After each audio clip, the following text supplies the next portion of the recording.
বন্ধুরা, আরও একটা ভিডিও নিয়ে চলে আসলাম। আজকে তোমরা দেখতে পাচ্ছ বস্তা ধান লোড হচ্ছে। হপারে ছেড়ে বস্তা লোড করে রেখেছে, সেই বস্তা ধান লোড হচ্ছে। এখন যাবে চাষির বাড়িতে। চাষি বললো যে ভাই ধানটা ঝাড়া হয়ে গেছে, আয় বাড়িতে, বাড়িতে তাহলে ফেলে দিবি। দুপুরবেলায় ফোন করেছে, আমি বললাম না এখন হবে না, সে বিকেলে।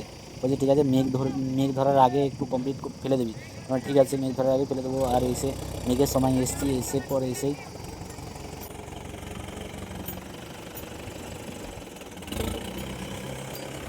দেখি এক কাণ্ড, যে হপারে ধান ঝেড়েছে সেই হপারটা গেছে পাল্টি হয়ে। এবারে সেই হপারটাকে তুলতে যে আরও লেট হলো, মেঘ ধরেছে। আর চাষিকে বললাম, যে চাষি বললো যে ভাই তাহলে হপারটাকে তুলে দে। বললাম মেঘ ধরেছে, জল যদি ধানে জল পেয়ে যায় তাহলে অসুবিধা নেই, তিরপল আছে, তাহলে তিরপল ঢাকা দিয়ে দেবো। বললাম ঠিক আছে। হপারটা তুলতে গেলাম, তোলার পর তুলে এসে টলি লাগিয়ে যে ধান লোড করা হচ্ছে। আর আজকের ভিডিওটা টাইপের ভিডিওটা দেখতে থাকো, খুব ভালো লাগবে। এবং দৃশ্যটা মানে যে পরিবেশটা খুব সুন্দর আছে।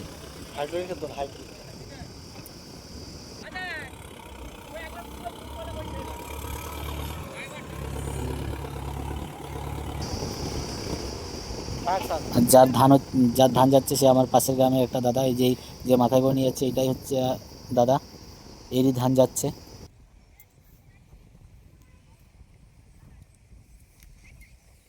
গাড়ির ভিউটা কত সুন্দর লাগছে, আর সামনে মেঘ ধরেছে। সামনে থেকে একটু ভিডিওটা করলাম।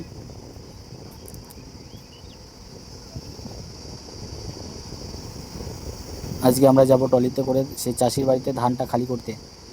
তোমরা ভিডিওটা দেখতে থাকো। ধান প্রায় লোড হয়ে এসছে। এই যে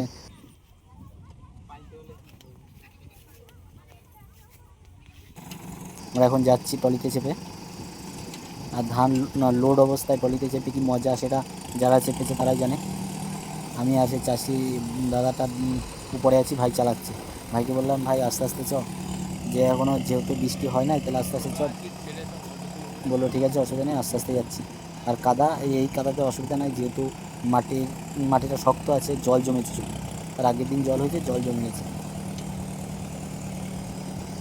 ট্রলিটা যখন এদিক ওদিক হচ্ছে তখন ভয়ও লাগছে আর ভালোও লাগছে। ভিডিওটা পুরোটা দেখতে থাকো, ভালো লাগলে বন্ধুদের ভিতরে শেয়ার করবে। আর তোমরা একটু আমাকে একটু সাপোর্ট করবে।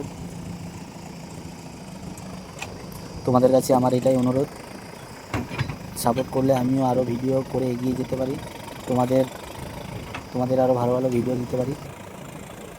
ভাই চালাচ্ছে আস্তে আস্তে, কারণ আমরা যেহেতু উপরে বসে আছি, তাই জন্য ভাইকে বললাম যে আস্তে আস্তে যাবি। চলো ভিডিওটা দেখা যাক।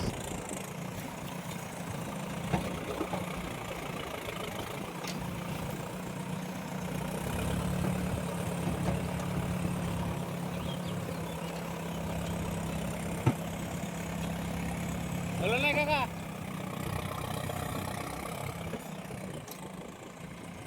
বুঝলি? ওই হলো না, ওইখানে তো ঝাড়ে পাল্টি করে দিলে ছেলেটা।